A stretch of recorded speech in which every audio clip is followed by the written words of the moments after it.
How's it going, everyone? It's Jordy Pearson here. Hope everyone's doing all right and staying safe. And I hope you liked the time change in the videos. We're going to be going with early evening from now on for video releases, just to make it easier for everyone to be able to, after dinner, sit down and watch a video if they're relaxing in the evening rather than having it come out when they're heading to work. We're going to change it up a bit. Basically, what served as an inspiration was the photo from last week that I did. The one that basically served as the inspiration for the post, Trees Company. That is the title of the video, and it's also what I called the photograph. And it's the vertical tree that splits and it's in between the rows of pines. And the reason why I want to talk about that in more depth is because I love the symmetry of the image, but when I went to edit it, I noticed something that really, really, really bothered me. So I wanted to talk about that a bit more. The reason why I want to talk about this, I've been reviewing one of the, personally in my opinion, one of the best books ever written on landscape photography, and it's The Art, Science, and Craft of Great Landscape Photography by Glenn Randall. Absolutely amazing book. This has been a great inspiration to me. I'm still learning. I still learn a lot every time I open the book. But yes, so I was reading this before bed the other night, and I was reading chapter 5, and it's the art and science of composing compelling images. And it just kind of struck a chord with me as I was reading it, and then I hit the section where he talks about basically watching when you do your composition. It's about choosing elements that convey the emotion that you felt when you saw the scene. Followed by making sure that once you've composed it, that you don't have extra objects. It has to do with how we see. When we look at things, we think we're seeing the entire scene at once, but really, when we see something, our eye is darting from one little thing to the next. So it might start with this little string on my sweater, then it might dart to my glasses, then it might dart to that tree behind me, then it might dart back to my mouth, depending on what's more prevalent in the scene.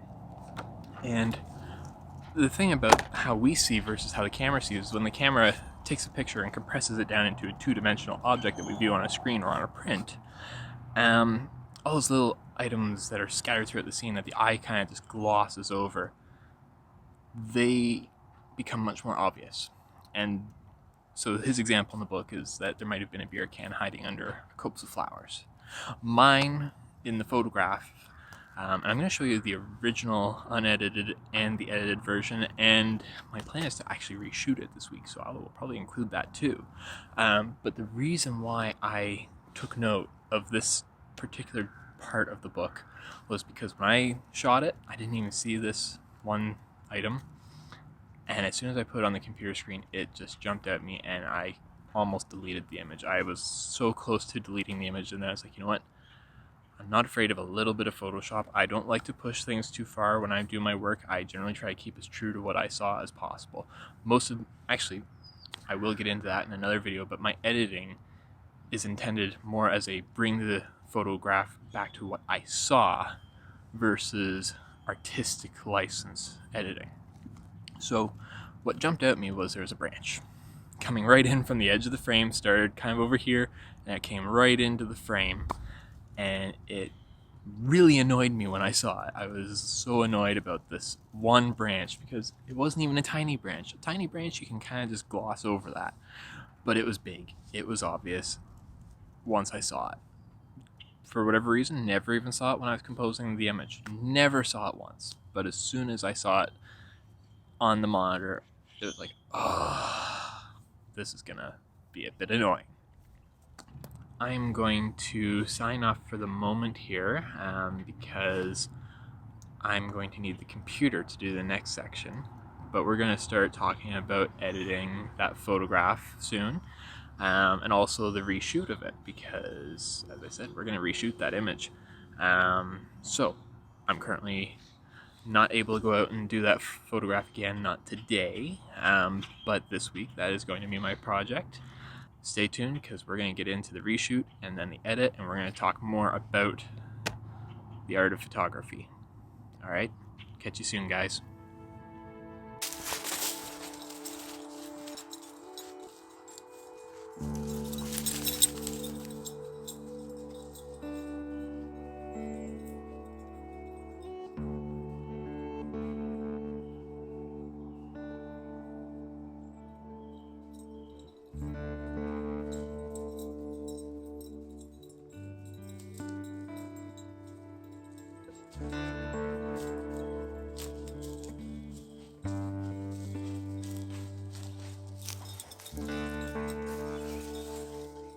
Okay, so I'm back out at last week's location again.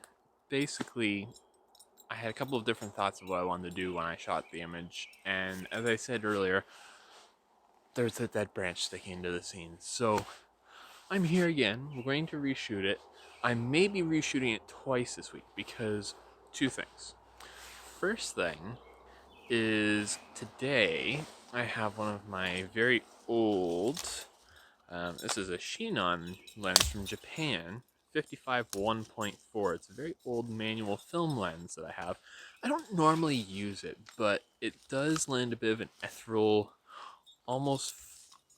It's not foggy, but it does have almost a slight haze to it, especially when it's wide open. And I think it could lend a very nice misty, dreamlike quality to the image. I don't know for sure. I haven't used it in morning light like this before, so we're gonna see how that goes. That's something I wanted to try.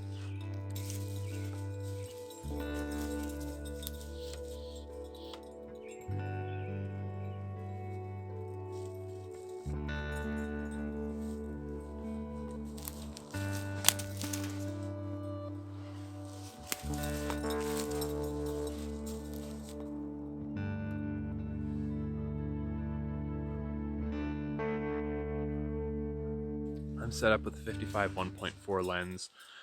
We're gonna give this shot a try. I've moved a bit closer than I did the other day.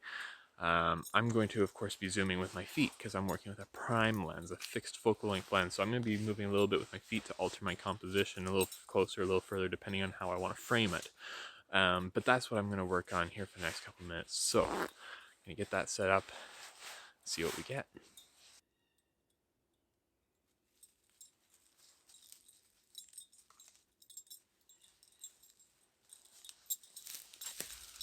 Okay, so I've done a couple frames now. Distance-wise, I actually was basically exactly where I wanted to be for the composition, which was beautiful. As far as the composition goes, the composition is virtually identical to last week. I've barely changed anything. You know, I'm still making sure my horizon's level. I'm making sure the tree is centered in my frame. The 55 1.4 is an interesting piece of glass. As I say, it's an older lens, so it's not perfect. It's not optically perfect. Even when it was built, I don't know how well it would have rated, to be honest. Even in the days when it was developed, probably in the 80s or maybe the late 70s, I don't know if it was considered the best of the best or if it was still a rather cheap lens. I don't know. Rendering is quite nice. This lens does benefit a lot from stopping down.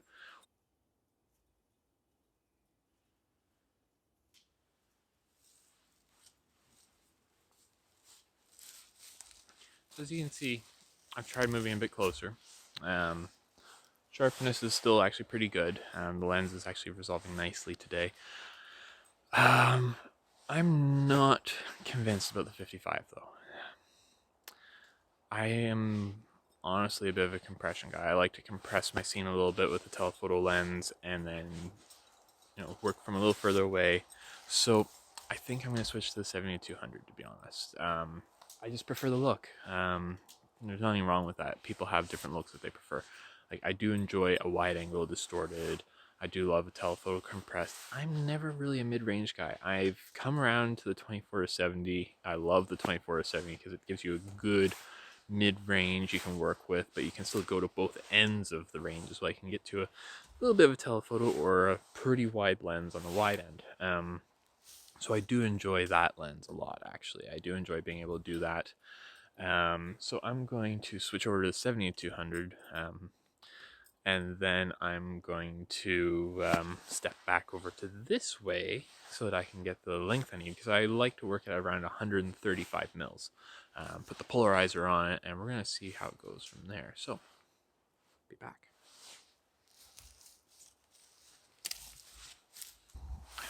Alright, so, got the 70-200 on, got the polarizer on, so I'm down at about half a second now for my exposure at f4 at 100 ISO.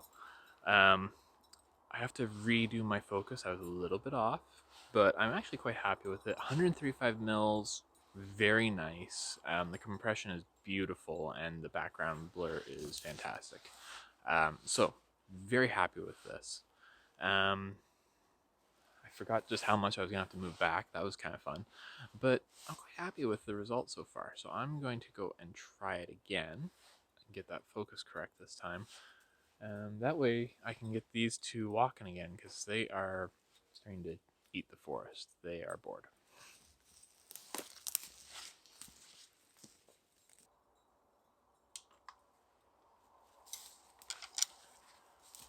Alright. I've got the shot that I wanted. So, I'm going to continue my walk now once I put this all away.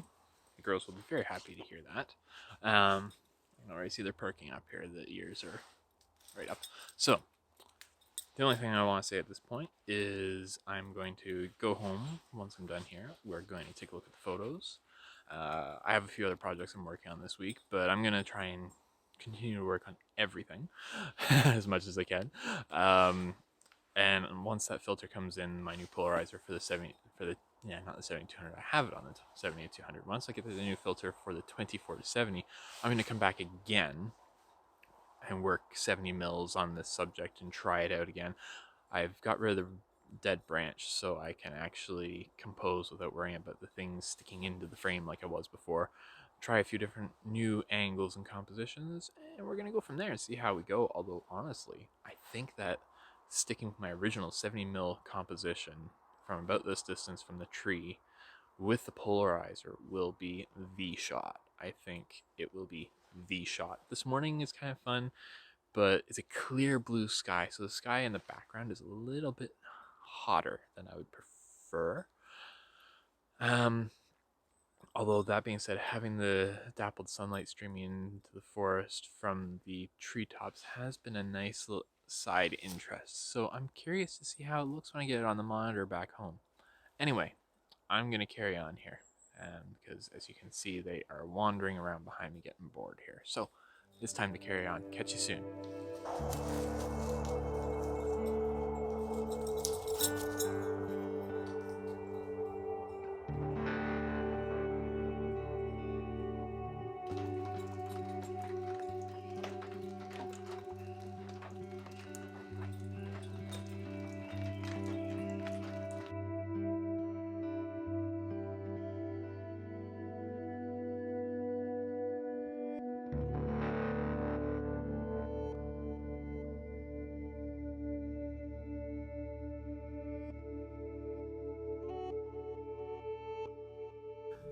All right, so just a quick update.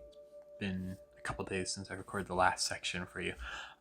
So basically, since then, I have not received my new filter. I guess with everything going on, shipping delays and stuff. So I didn't get to do the third iteration that I had planned for the photograph. So what I wanted to go through instead is the process I went through with my edits. So I have on the screen here my photos that I did.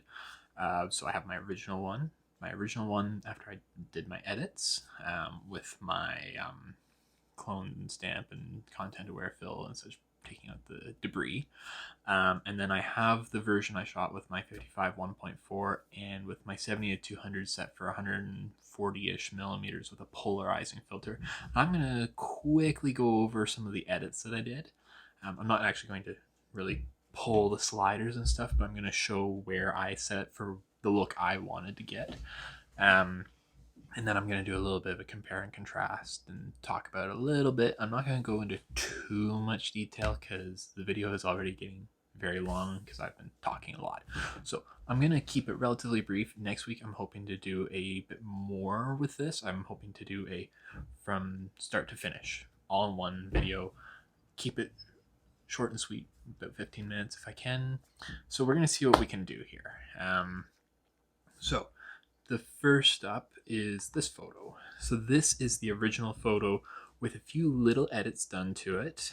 So if I pull it into the develop module of Lightroom, you're going to be able to see once it loads in here. Just takes it a second. There we go. So this right here that you can see the cursor going on is that big stick I was talking about. I did not originally see that when I was shooting. I kind of knew it was there, but didn't really realize it was in my frame as much as it was. And as you can see on the screen from the information, I was shooting 70 millimeters, 50th of a second, f2.8 at ISO 100. And this is with the Sigma 24-70 art series for the Sony mirrorless. So as you can see, I did all of my edits actually before I even pulled it in to Photoshop to do my content aware. So I actually liked my white balance that I captured. I didn't touch my exposure. I just boosted the contrast a little bit, and then my highlights up here were very bright, so I pulled them down. I also pulled my shadows down, boosted the whites a bit to bring a little bit more vibrancy back into it, and then dropped the blacks a little bit because the moss has a nice tone to it, a nice texture. So I needed to retain that, and then I boosted my vibrance to help bring that out more. As you can see, I pushed the dehaze slider a little bit. That kind of brings it pulls it in a little bit and gives you that slightly darker, grungier look, which, because it's a forest scene, and if I recall it had been raining, it worked really well for it, I thought. Aside from that, I didn't even touch the curves. Sometimes I go and do a full edit on the curves, sometimes I don't. And then in this one, I didn't even touch the sharpening. I believe I did that in the final file after I'd done my Photoshop work, and then just my lens corrections. And if I recall, I also had, yes, I did do a gradient filter. I did do a gradient filter in Lightroom. Basically what I did was I applied this gradient that I'm going to select here, and with it I pulled the exposure down half a stop, pulled the shadows down further, pulled the blacks down, and then boosted the saturation a little bit further. And I'm going to toggle this on and off here so you can see the difference that it makes. Oh, that's right. It was because I wanted to pull that foreground down a little bit. It wasn't even the sky. It was the foreground. I found it a little bit distracting. So that's what I did. So I'm going to pull back out of here and bring it into the final file. So as you can see here, and I'm actually going to pull them up side by side for you. Side by side, turn my information off. The branch is over here, gone in here. And that's really about all I did. I had already done with my healing brush in Lightroom, I had already removed the sign off of the tree, which I'll show you in a moment when I move to my next photo. So that is really all I did with this photo. That is all I did. This, I'm going to tell you right now, spoiler alert, this is still my favorite version. Until I redo this with a polarizing filter on a rainy day, this is my favorite version. I've shot it 3 times, well, twice, but with 3 different lenses now. And this is still my favorite look. 70 millimeters. I just want to add the polarizer, get it on a rainy day. There'll be lots of popping color coming out. I'm really looking forward to that. So that's all I've had to do with it so far. So now I'm going to pull back into my main collection here. The next image is shot with the 55 1.4. So as you can see, the sign on the tree that I was mentioning. And then you can see the perspective has changed a little bit. I'm just going to move over to the 70 real quick here so you can see it. And the perspective is pretty close, but you can see that the compression has changed a little bit in the trees behind. The easiest way to see that is actually if I pull them up side by side again for you. And you can see it does look a little bit different. And then my final is my second favorite. My second favorite, and this is with the 70-200 at 138 millimeters, half a second, well, 0.4 seconds, f4 at ISO 100. The background blur, as I said, is really nice. The detail is intense. It's so sharp. And this was with the circular polarizer, and I loved this morning that I was out. This would be my other favorite, was if I'd done this at 70 mil with a polarizer, because I had the dappled sunlight that you can see here coming in. I was a big fan of the look, but I think I prefer the idea of having a rainy day. You don't have the highlights coming in as much. You don't have those rays of sun. As much as I want to have rays of sun, I don't think it really lends itself to this subject. I think this subject works better on a rainy day. So just to give you an idea here, I'm going to talk a little bit about the differences with these two lenses. So I have my 55 1.4 manual lens on the right hand side and the 70-200 on the left, and you can see how big of a difference there is. Whoops. You can see how big of a difference there is in terms of the look with the compression differences between the two shots, as far as how close the other trees look or how far away they are. That is the difference with stepping up from a wider angle lens to a telephoto lens. I could have gone with a really wide angle and really shown the distortion and the compression.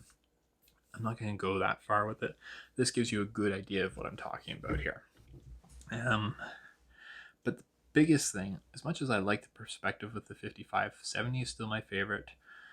The big reason why I'm not using the 55 1.4, I'm not going to really be using it for much stuff going forward, is because of the sharpness. If I zoom these two in on the same area, you can see what a haze there is with the 55, because it's an older lens. It's 40 or 50 years old. It's definitely up there. So optical design has come a very long way, and even though there is more background blurring, I feel, with the 55 because it's 1.4, the compression difference with the 70-200 does actually kind of almost blur the background as much, despite being at f4. But you can see the haze around the sign. There's so much more detail in the 70-200. Both of these images have been edited as well. It's not like I've intentionally sharpened up the 70-200 and left the other one as it was. This is after editing. There's just such a big difference in terms of contrast and sharpness. So that's what I wanted to talk about today with this.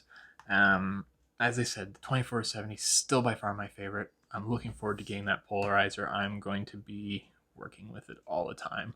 It's actually going to be my protective filter for the 24-70 is the polarizer. It's going to stay on there. Basically, unless I'm using an ND filter, that filter will be living on my lens. So we're going to wrap up here. And when I get that filter, I'll let you know. You'll see it in the new video next week, hopefully. And there will be lots more to come. So like and subscribe. And if there's anything that you guys want me to answer any questions about, or if there's anything you want me to photograph going forward, especially once the lockdown ends, let me know. I'd be interested to hear. And yeah, stay safe, everyone. Have a great weekend. Bye for now.